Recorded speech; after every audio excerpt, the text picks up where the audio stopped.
سید عالم صلی اللہ علیہ وسلم نے فرمایا، اللہ کریم نے بندے کو، مخلوق کو پیدا کرنے سے پہلے جو تحریر سب سے پہلے لکھی تھی نا، اللہ نے اپنے پاس جو جملے سب سے پہلے لکھے تھے بندے بنانے سے بھی پہلے، وہ فکرے یہ تھے کہ ان رحمتی سبقت اعلی غضبی، رب کریم نے لکھا تھا بے شک میری رحمت زیادہ ہے، میرا غضب زیادہ نہیں ہے۔ اس نے لکھا تھا کہ میری رحمت ہمیشہ میرے غضب پر غالب رہے گی، غلبہ رحمت کا ہے۔ سنیں، بڑی پیاری حدیث، بڑی خوبصورت حدیث، کنز المال میں دیگر کتب احادیث میں ہے۔ حضرت ابو ہریرہ رضی اللہ تعالیٰ عنہ فرماتے کہ بابا جی نبی پاک کی بارگاہ میں آئے، اور جب وہ واپس جانے لگے تو میں نے عمر پوچھی تو عمر تھی 96 سال۔ کہتے ہیں بزرگ جب آئے نا تو یہ بھویں جو ہے نا ان کی سفید ہو کے تو یوں آنکھوں پہ آ گئی، بڑی چھڑی بابا جی نے پکڑی ہوئی اور دونوں ہاتھ پکڑ کے نا چھڑی کے اوپر جھکے ہوئے ہیں ایک جانب، قربان جاؤں۔ کہتے ہیں جب وہ بزرگ مسجد میں داخل ہوئے تو میرے رسول نے کھڑے ہو کے استقبال فرمایا، کھڑے ہو، اور نبی کریم صلی اللہ علیہ وسلم نے آگے بڑھ کے بابا جی کو بازو سے پکڑا اور بٹھایا۔ حضور بیٹھ گئے، کہا بزرگوں کیسے آئے ہو؟ تو کہتے ہیں وہ بابا جی بات کرتے تو آنکھ کھول کے پہلے حضور کا چہرہ دیکھتے، پھر وہ بات کرتے تو ان کے لب و لہجے کے اندر بڑی پریشانی، بڑی تکلیف، بڑی مایوسی۔ عرض کرنے لگے یا رسول اللہ، حضور زندگی ساری گناہوں میں بیت گئی ہے، حضور غلطیاں ہی غلطیاں، یاد ماضی عذاب ہے، یا رب چھین لے مجھ سے حافظہ میرا۔ اے اللہ کے رسول بڑی لمبی فہرست ہے، پاپ ہی پاپ ہے، کالے سیاہ دفتر ہے۔ یا رسول اللہ صلی اللہ علیہ وسلم جب پلٹ کے دیکھا حضور مجھے نیکی دکھائی نہیں دیتی۔ حضور اس عمر میں آپ کا ایک صحابی ملا ہے،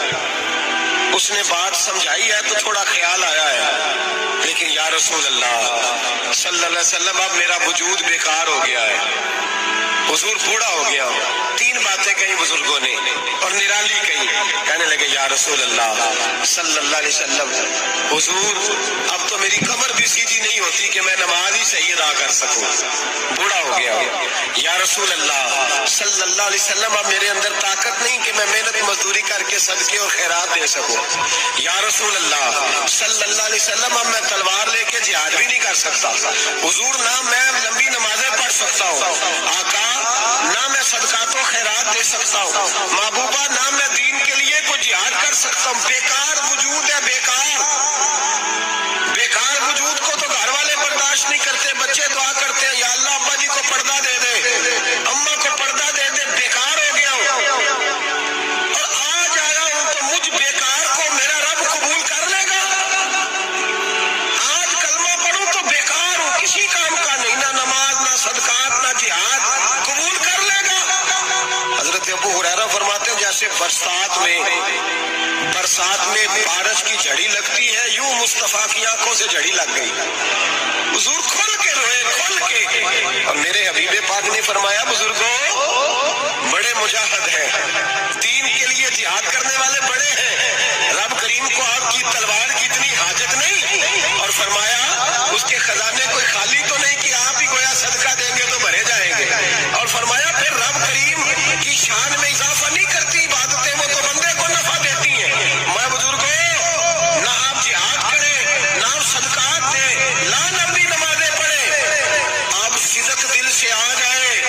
اللہ کے رسول کا وعدہ ہے رب آپ کو بغیر حساب کتاب جنت عطا فرما دے۔ آنا تو شرط ہے کہ نہیں، آئے تو صحیح، نہ پہنچے تو صحیح، آ جائیں، اس کو نہیں عادت صدقات و خیرات کی، جہاد کی، تبلیغ، آئے تو صحیح نا، ان العبد اذا عرف ثم تاب تاب اللہ علیہ۔ میرے حبیب نے فرمایا بندہ جب رو کے کہتا ہے نا یا اللہ غلطی ہو گئی معاف کر دے، فرمایا میرا مالک اسے فوراً ہی معاف فرما دیتا ہے۔ تو آ تو صحیح، تو آتا ہی نہیں، تو آ ہی نہیں رہا، تو گھر میں بیٹھا ہوا ہے، تو سویا ہوا ہے، تو دکانداری کر رہا ہے، تو پیسے گن رہا ہے، تو آیا ہی نہیں، آ تو صحیح۔ بلکہ میرے نبی پاک فرماتے ہیں جب اللہ پاک کا بھاگا ہوا غلام آتا پھر تو اللہ زیادہ راضی ہوتا ہے، پھر تو اللہ زیادہ راضی ہوتا ہے، زیادہ راضی ہوتا ہے، تو آ تو صحیح، پاس تو صحیح۔ بلکہ صوفیات اور بات کرتے ہیں، وہ کہتے تو کبھی بھول کے بھی رب رب کرے تو اللہ تو اسے بھی قبول کر لیتا ہے، بھول کے۔ ملا رومی کہتے ہیں بنی اسرائیل کا بندہ ہے،